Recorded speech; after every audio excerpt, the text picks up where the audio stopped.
તો કોઈ મહાનુભાવ નહીં બની શક્યા તો કઈ વાંધો નથી, પણ આપણે ખિસ્કોલી થઈને પણ થોડું કામ કરીશું ને તો ઉપરવાળા ભગવાન જે છે રામજી આપણે જોઈએ છે અને આપણા માથા ઉપર હાથ મૂકશે અને આશીર્વાદ આપશે.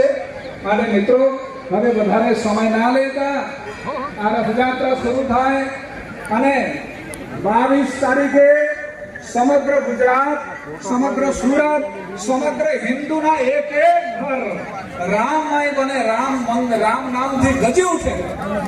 દરેકના ઘરમાં જેમ આપણે 15મી ઓગસ્ટના દિવસે ઝંડા ફરકાવીએ છીએ, જાતીય ધ્વજ ફરકાવીએ છીએ, અને આ રીતે જે છે આ રીતે 22મી જાન્યુઆરીના દિવસે ઘર ઘરમાં એવો આહ્લેખ જગાવો કે જેથી ચારે બાજુ રામમય થઈ જાય અને તે દિવસથી ફરીવાર રામ રાજ્યનું શરૂઆત થાય.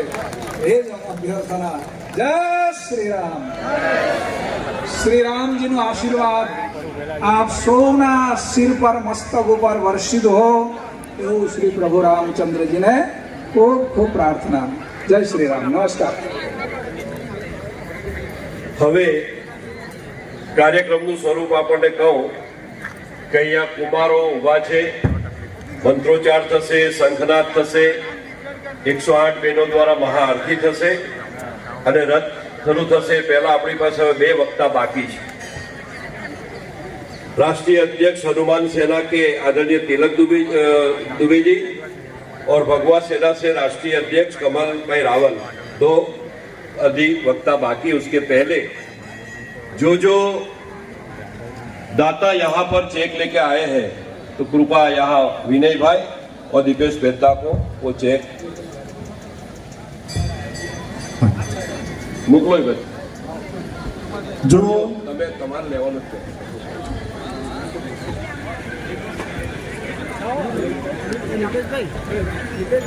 પુણેસર ને જોરથી 5 દાતા છે તો અંજુબેન ને વિનંતી કરીશ કે આવે અને 5 દાતાઓના ચેક અર્પણ કરે. અંજુબેન વેકરિયાજી.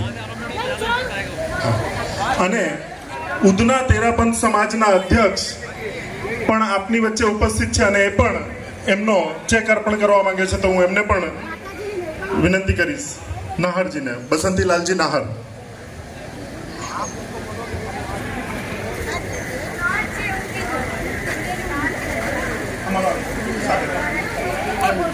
बसंतीलाल जी.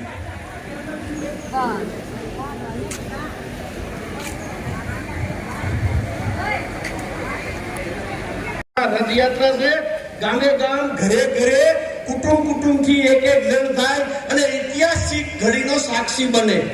પણ મને આશા છે સુરતમાંથી જ નજર પડાપડી થવી જોઈએ. સુરતમાંથી એમાંથી 108 જણા તો હું આપીશ 1008 કુંડીમાંથી. પણ જો ઘટશે ને તો હું 100% કહું છું, વિચારીને બોલું છું કે આ લોકોને મુસીબત આવશે એટલા લોકો રેડી થાય. ભલે અત્યારે આ સિરિયસતા આજે હું મીડિયા થ્રુ આખા દુનિયાની જાહેરમાં બોલું છું કે આ ઐતિહાસિક ઘડીમાં લાભ 1 લાખની 10 લાખે મળે ને તો પણ ઓછો છે એવી ઘડીના આપણે સાક્ષી બનવાના છીએ. માટે 1008 કુંડી થઈ જવી જોઈએ. આ સુરતની તાસીર છે. સુરત એટલે દાનવીરની ધરતી છે. અહીંયાથી સારા કામ આખી દુનિયામાં મેસેજ જાય છે અને જશે એવી આશા સાથે થેન્ક યુ વેરી મચ. આપણે ખાલી હોલ નથી કરવી, આપણે કરીને બતાવવું છે. ઉમેદવાર સુરતમાંથી જેટલા લોકો છે ને 30-40 લાખ તો જાય તે દિવસે હાજરી હોવી જોઈએ. રામ મંદિર નિર્માણ વખતે